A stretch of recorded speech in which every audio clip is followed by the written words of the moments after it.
मालदीव के संबंधों में जिस तरीके का हमने देखा कि तनाव था, अचानक से संबंध बेहतर होते जा रहे हैं, तो इनका कारण क्या है? लोग समझना चाह रहे हैं कि मुइज़्ज़ू अभी हाल ही में जब प्रधानमंत्री जी अपने तीसरे कार्यकाल की शुरुआत कर रहे थे तो शपथ ग्रहण समारोह में भी आए बिल्कुल थे आए वो। थे। अब फिर से उनके आने का कार्यक्रम बन रहा है। बिल्कुल। मालदीव के विदेश मंत्री का जो बयान है वो बड़ा सहजता वाला आ रहा है। हमारे भी विदेश मंत्री वहाँ पर होकर आए और प्रधानमंत्री जी के बारे में जिन दो मंत्रियों ने अमर्यादित ट्वीट किए थे वो मालदीव की कैबिनेट से बाहर हो बाहर गए हो गए हैं। तो हैं। सब कैसे देखते सर आप इन सब मुद्दों?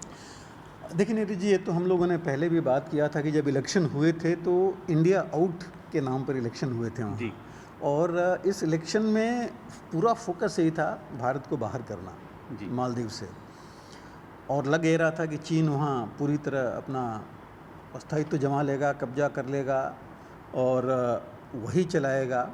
जी। और उस समय कई लोगों ने कहा कि रिएक्शन भारत का कुछ होना चाहिए। जी। किसी ने कहा ट्रेड बंद कर दें उनके साथ। वैसे भी देखिए वो सबसे ज़्यादा टूरिस्ट हमारे जा रहे थे, जी। वो भी कम हो गए। जी। तो लोगों ने काफ़ी कुछ कहा, लेकिन देखिए उस समय हम लोगों ने भी कहा कि भारत को धैर्य रखना चाहिए, जी।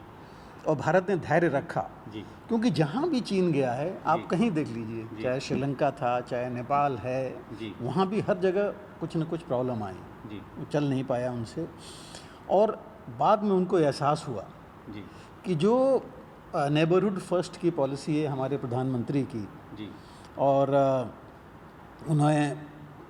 उन्होंने ये भी रखा हुआ है पॉलिसी एक नेबरहुड फर्स्ट के साथ साथ सागर की जी। Security and growth for all करके, तो उस सब ले करके जी। उसका इफ़ेक्ट तो होना ही था कभी ना कभी, और इनको रियलाइजेशन आनी ही आनी थी। जी। हालांकि देखा जाए शुरू में तो उन्होंने बोला कि जितने मिलिट्री पर्सनल हैं सब बाहर होने चाहिए, और मिलिट्री पर्सनल थे कितने भारत के? जी। 86 इन ऑल, 99 फिर पहले ही कम हो गए थे, 86, और वो भी जो भारत ने उनको एयरक्राफ्ट दिए थे उनको मैन कर रहे थे। जी। तो बहुत ज़्यादा नहीं था, इंटरफेरेंस को ऐसे थी नहीं थी, लेकिन भारत ने उनकी बात मान ली, जी। और उन जगह पर बजाय नेवी पर्सनल, मिलिट्री पर्सनल की जगह सिविल पर्सनल वही काम कर रहे हैं। जी। तो काम तो हो ही रहा है। जी। हाँ, ये ज़रूर हुआ था कि उस इलाके में इंडियन ओशन का वो जो रीजन है वहाँ पर सिक्योरिटी लगा था कि कॉम्प्रोमाइज़ हो जाएगी, जी। क्योंकि चीन ने, आपको याद है कि एक टोही जहाज़ भी अपना भेजा था वहाँ पर, जो श्रीलंका में भेजा था, जिसके लिए आपत्ति किया था भारत ने। जी। तो वो भी वहाँ पर हुआ था, और उसके बाद ये यहाँ पर भी आया था। और वहाँ उस समय मुइज़्ज़ू ने भी ये कहा था कि हम जो है अपनी समग्रता देखेंगे और हम अपने इंटरेस्ट को देखेंगे। जी। तो ये सब कुछ चीज़ें थी जो उस समय थी, और उनकी वजह से प्रॉब्लम ज़रूर हुई थी। जी। ज़रूर चीन की तरफ वो जा रहे थे, लेकिन अभी उनका स्टेटमेंट देखिए कि उन्होंने बोला है कि हम दोनों के साथ रहना चाहते हैं, दोनों के साथ मिल कर के रहना चाहते हैं। जी। क्योंकि उनको रियलाइज़ हुआ है कि भारत के बिना जो चीज़ भारत कर सकता है वो चीज़ चीन वहाँ रह के उनके लिए नहीं कर सकता। आप देखिए मेडिकल में उनकी कंपनीज़ ने और हमारी कंपनीज़ ने वहाँ पर इंश्योरेंस से लेकर हर एक चीज़ कर रखी थी, जी। और वहाँ से हज़ारों हज़ार लोग आते थे ट्रीटमेंट के लिए। जी। चाहे वो कोलकाता में आते थे, बॉम्बे में आते थे, साउथ में या दिल्ली में, तो काफ़ी मतलब वो कम हो गया था अभी, जी। क्योंकि वो जो कंपनीज थी वो जो है फिर अभी काम नहीं कर पा रही थी जी। इस वजह से। तो वहाँ के लोगों को बहुत परेशानी थी। फूड ग्रेन्स, अभी भी भारत ने फूड ग्रेन्स उनके पास काफ़ी भेजे हैं, जी। जिनके उनके पास कमी थी।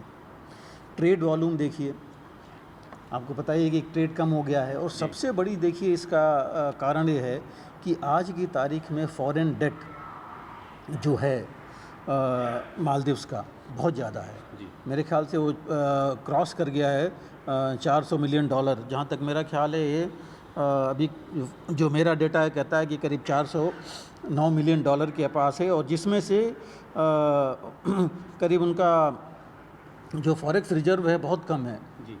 440 के आसपास रह गया है, और जिसमें से यूजेबल फॉरेक्स रिजर्व सिर्फ उनका 60-61 मिलियन है। तो आप समझ सकते हैं कि कितनी ज़्यादा उनके पास प्रॉब्लम है।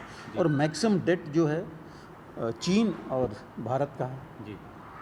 तो भारत तो हमेशा कोऑपरेट करके और अपना उसके साथ ही चलता रहा है। जी। चीन को आपको मालूम है, तो इस वजह से उनको बहुत ज़रूरत पड़ी कि जो उन्होंने, आपने देखा स्टेटमेंट उनके जो फॉरेन मिनिस्टर ने दिया है अभी, वो श्रीलंका में जाकर के दिया है। श्रीलंका में जब मीटिंग थी और उनसे पूछा गया जी कि क्या आप आईएमएफ के पास जा रहे हैं डेट के लिए, जी तो उन्होंने कहा कि नहीं, अभी हम नहीं जा रहे हैं, क्योंकि उनको पता है कि आईएमएफ की कंडीशंस कितनी ज़्यादा होंगी।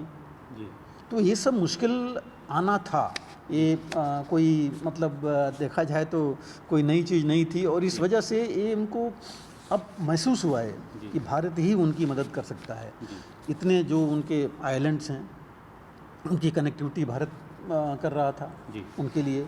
सबसे बड़ा लॉन्गेस्ट ब्रिज जो कि कम से कम उनके 18-19 जो आइलैंड्स हैं उनको कनेक्ट कर रहा था, जी भारत उसमें सहयोग कर रहा था, बना रहा था। इनफैक्ट उनकी लार्जेस्ट पुलिस एकेडमी बना रहा था। जी। और अभी भी देखिए, जो आप कह रहे थे, अभी जब हमारे फॉरेन मिनिस्टर गए थे तो वहाँ पर जो एग्रीमेंट साइन हुआ है उसमें उनके मैक्सिमम जो सिविल सर्वेंट्स हैं उनको अभी भी उनकी ट्रेनिंग यहाँ पर और ज़्यादा लोग आएंगे ट्रेनिंग के लिए। जी एजुकेशन के मामले में वहाँ से समझौता हुआ है। जी। तो ये जो है, अब उनको समझ में आया है कि भारत जो है ही उनका है जो मदद कर सकता है रीजन में, और इस वजह से वो और क्लोज आए हैं। और भारत को भी देखिए ज़रूरत है, ऐसा नहीं है कि एक तरफ से है, जी दोनों तरफ से है, क्योंकि उस रीजन में हमारे उस रीजन की सिक्योरिटी हमारी सिक्योरिटी से जुड़ी है। जी और वहाँ की खासकर शिपिंग जो है, 60% समझिए कि शिपिंग वहाँ पर ट्रेड शिप्स वहाँ से आती जाती गुजरती हैं, तो वहाँ भी बहुत ज़रूर, और हमारे भी उसमें कम से कम 25-30% तो हमारे हैं। जी तो बहुत ज़रूरी है कि हम वहाँ का, उस इलाके में अपनी प्रेजेंस रखें। और ये नहीं, देखिए अमेरिका भी, मैं एक पेपर पढ़ रहा था अमेरिका का, आज से नहीं 2012 का है, जिसमें उन्होंने पूरा दिया हुआ है कि किस तरह से मालदीव्स के ऊपर उनको प्रेशर डालना पड़ेगा और अपनी प्रेजेंस वहाँ दिखानी पड़ेगी। अभी मालदीव्स में उनका डायरेक्ट कोई कंसुलेट नहीं है, जी श्रीलंका से ही चल रहा था। जी। अब जो है वहाँ पर वो अपनी बना रहे हैं, क्योंकि इम्पोर्टेंस है वहाँ की। जी तो इस वजह से अभी जो बातचीत हुई है उसे मुझे लगता है कि संबंध ज़रूर सुधरेंगे, काफ़ी सुधरेंगे। और आपने जैसे कहा कि मोइज़ू आए थे 19 को, जी जब 9 तारीख को अपने प्रधानमंत्री की उन्होंने शपथ ली थी, जी। और ऑलरेडी उनके फॉरेन मिनिस्टर ने बोला है कि जल्दी ही जी वो आएंगे। और देखिए, प्रेसिडेंट का विजिट का मतलब सिर्फ ये नहीं आता कि आए और चले गए, जी उससे पहले कई चीज़ें होंगी, बातचीत होगी, किस चीज़ों पर एग्रीमेंट होना है, जी और चीज़ों को आगे बढ़ाने की बात होगी। जी तो इस वजह से ये एक बहुत अच्छी पहल है। और मैं दोबारा कहूँगा कि भारत ने जो जिस तरह धैर्य बना करके, जी प्रोवोकेशन बहुत आया, जी लेकिन भारत ने धैर्य बनाए रखा। जैसे उन्होंने खुद बोला कि काफ़ी मिसअंडरस्टैंडिंग थी, और इसके बावजूद भारत ने वो लेके भारत आगे बढ़ा कि नहीं, आज नहीं तो कल तो चीज़ें आगे बढ़ेंगी, सुधरेंगी, और अपना भारत काम करता रहा। भारत जी। ने कभी नहीं बोला कि मैं उनको एड अपना कट करेंगे, जी जो सिविलियन इंफ्रास्ट्रक्चर बन रहा है उसमें कोई कमी करेंगे। जी भारत ने कभी नहीं कहा कि हम मेडिकल उसमें कम करेंगे या टूरिज़्म में कम करेंगे। जी। हाँ, प्रधानमंत्री जब गए वहाँ अपने लक्षद्वीप। लक्षद्वीप में, तो ये ज़रूर बोला गया, लेकिन बाकी लोगों ने उठाया, प्रधानमंत्री ने कभी नहीं कहा। जी लेकिन उनके पास मैसेज गया, और देखिए उनके पास कितना टूरिज़्म का पैसा कम हो गया था। जी बहुत कम टूरिस्ट जा रहे थे। उन्होंने चाइना को सोचा कि आएंगे, लेकिन उतने लोग नहीं आए। जी तो ये चीज़ ज़रूर फ़र्क पड़ी, उनकी पूरी टूरिज़्म इंडस्ट्री बहुत प्रेशर डाली उनके ऊपर, जी तो इसका फ़र्क पड़ा है। और मुझे उम्मीद है कि वो समझ गए होंगे, लेसन लिए होंगे, और आगे जो है दोबारा संबंध सुधारेंगे, सुधार लेंगे और ऊंचाई पर ले जाएंगे।